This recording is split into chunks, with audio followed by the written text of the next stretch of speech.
तो दोस्तों पिछले कुछ समय से हम लोग देख रहे हैं कि ईरान बहुत ज्यादा कोशिशें कर रहा है कि वो भारत को अपना क्रूड ऑयल बेचे। इसमें डेफिनेटली ईरान के साथ साथ भारत का भी बहुत फायदा है। अगर पहले ईरान की बात कर ली जाए तो ईरान अपने इंपोर्ट्स को लेकर खासा परेशान है। उसके पास भारतीय रुपयों का जो भंडार था वो समाप्त हो चुका है, क्योंकि 2019 से ही हम लोगों ने तेल खरीद ईरान से बंद कर दी है। लगभग 4 साल होने को आ गए, लेकिन आज तक हम लोगों ने तेल नहीं खरीदा। इस वजह से भारतीय रुपयों की जो सप्लाई थी ईरान को वो रुक गई। इससे हुआ ये कि ईरान सस्ता इंपोर्ट जो कि भारत से वो किया करता था वो करने में असमर्थ हो गया और ईरान के अंदर इस समय ठीक ठाक स्थिति में खाद्यान्न संकट देखने के लिए मिल रहा है। इसके अलावा बार बार जब ईरान भारत को मनाने की कोशिश करता है, तेल खरीदने के लिए बाध्य करता है, तो भारत तेल खरीदता नहीं है। अब अगर भारत की यहाँ पर बात की जाए तो देखिए, ईरान से तेल खरीदना भारत के लिए बहुत ही ज्यादा फायदे का सौदा है। इसी वजह से ईरान हमें काफी लंबे समय तक ऑयल बेचता रहा और हम लोग ईरान से लंबे समय तक ऑयल खरीदते रहे।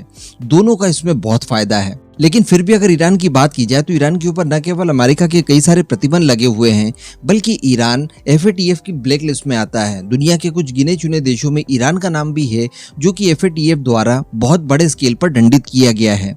ऐसी परिस्थिति में भारत की भी मजबूरी बनती है कि ज्यादा व्यवसाय पैसों को लेकर ईरान के साथ न हो, क्योंकि लेन देन में अगर किसी भी तरह का कोई झोल करने की कोशिश यहाँ पर की जाती है तो बदले में दंडात्मक कार्रवाई भारत के ऊपर भी हो सकती है और भारत को सस्ते के चक्कर में ये तेल बहुत ज्यादा महंगा पड़ सकता है। यही सारे कारण है कि भारत तेल नहीं खरीद रहा है, वरना सैंक्शंस तो रशिया के तेल के ऊपर भी लगाए गए।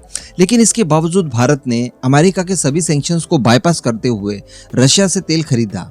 तो कहने का मतलब भारत के अंदर पोटेंशियल की कमी नहीं है, ना तो भारत डरता है। लेकिन ईरान के साथ कुछ ऑब्वियस से मामले हैं जिन्हें देखने के बाद भारत अभी तक इस निर्णय को नहीं ले पाया है कि ईरान से तेल खरीदा जाए या फिर ना खरीदा जाए। लेकिन इसके ऊपर ईरान अब बहुत ही ज्यादा उग्र हो गया है और ईरान, जो कि किसी जमाने में भारत को तेल खरीदने के लिए केवल रिक्वेस्ट तक सीमित था, केवल ऑफर्स तक सीमित था, आज वो भारत को धमकियां तक दे रहा है। और न केवल धमकी दे रहा है बल्कि भारत को चाइना के सामने कंपेयर करने की कोशिश कर रहा है और चीन के बदले भारत को वो उदासीन बताने की कोशिश कर रहा है। दरअसल भारतीय पत्रकारों का एक समूह एक इंटरव्यू आयोजित करता है ईरान के उप विदेश मंत्री का, और ईरान के उप विदेश मंत्री का नाम है अली बाघेर कानी।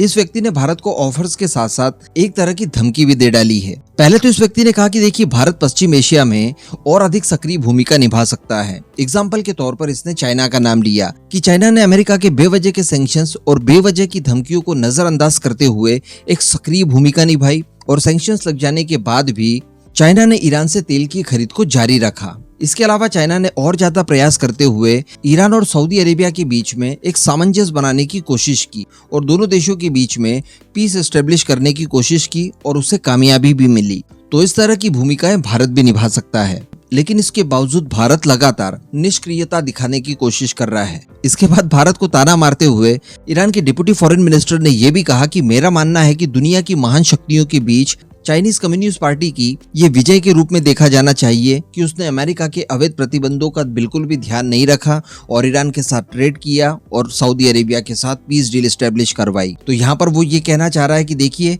चाइना ने जो साहस दिखाया वो साहस आप भी दिखाइए। आगे इसकी तरफ से कहा गया कि देखिए, ईरान की तरफ से ऑफिशियली कई बार भारत को सार्वजनिक तौर पर इस बात को मनाने की कोशिश भी की गई, भारत से अपील की गई कि आप हमसे तेल की खरीद दोबारा से शुरू कर दीजिए। लेकिन भारत ने अभी तक इस आह्वान के बदले कोई भी सकारात्मक जवाब ईरान को नहीं दिया है। आगे इन्होंने कहा कि देखिए, मेरा ये मानना है कि भारत इस समय ईरान का तेल क्यों नहीं खरीद रहा है, जबकि भारत और ईरान विभिन्न क्षेत्रों में बहुत लंबे समय से बड़े साझेदार रहे हैं। भारत हमारा पुराना ग्राहक रहा है और एक बहुत ही गंभीर तौर पर भारत के साथ हमारी मित्रता भी रही है। तो हम भारत के साथ एक ऐसा मैकेनिज्म सेट करना चाहते हैं जो कि अमेरिका के प्रतिबंधों से नुकसान हुआ है उसके बावजूद विकास की राह पकड़ पाए। इसके अतिरिक्त इनकी तरफ से यह भी कहा गया कि भारत को ईरान के द्वारा स्ट्रैटेजिक पार्टनरशिप के लिए ऑफर भी दिया गया अगले 25 सालों के लिए। इस दौरान भारत के लिए समस्त ऊर्जा के क्षेत्र में सप्लाई के लिए ईरान प्रतिबद्ध भी रहेगा। तो ये सारी बातें ईरान ने कही है। अल्टीमेटली भारत को तेल और गैस बेचने के लिए एक तरह से धमकी तक दी जा रही है और चाइना का मामला उठाकर ताना तक मारने की कोशिश की जा रही है। लेकिन एक बार इन्होंने भी सोचना चाहिए कि पास्ट में इनकी क्या हरकतें रही है। अगर भारत ईरान की बात की जाए तो वाकई में रिलेशनशिप काफी ज्यादा अच्छे रहे हैं। भारत एक की कस्टमर रहा है ईरानी तेल का।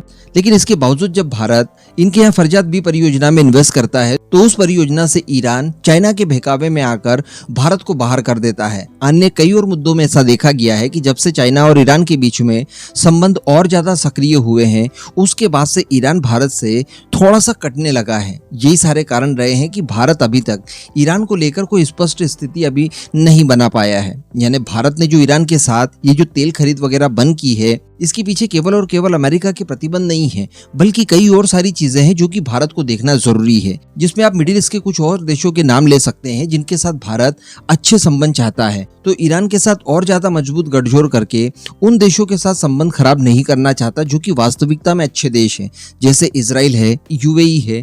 इनसे दोस्ती हमें लॉन्ग टर्म में ज्यादा फायदा दे सकती है बजाय ईरान के। इसके अलावा अमेरिका के प्रतिबंध तो बीच में है ही है, और साथ ही एफएटीएफ की ब्लैकलिस्ट में ईरान है। तो इन सारे कारणों को मिला जुला दिया जाए तो वो एक कारण बनता है जिसकी वजह से भारत ईरान को नजरअंदाज कर रहा है। वरना भारत के लिए तो बहुत फायदे का सौदा है कि वो ईरान से तेल खरीदे। हालांकि भारत ने ईरान का भी ऑप्शन ढूंढ लिया है। जो यूएई के साथ हमारी रुपीस दिरहम में ट्रेड सेटलमेंट को लेकर डील हुई है, वो अल्टीमेटली कुछ इसी तरह का फ्लेवर हमें देने जा रही है।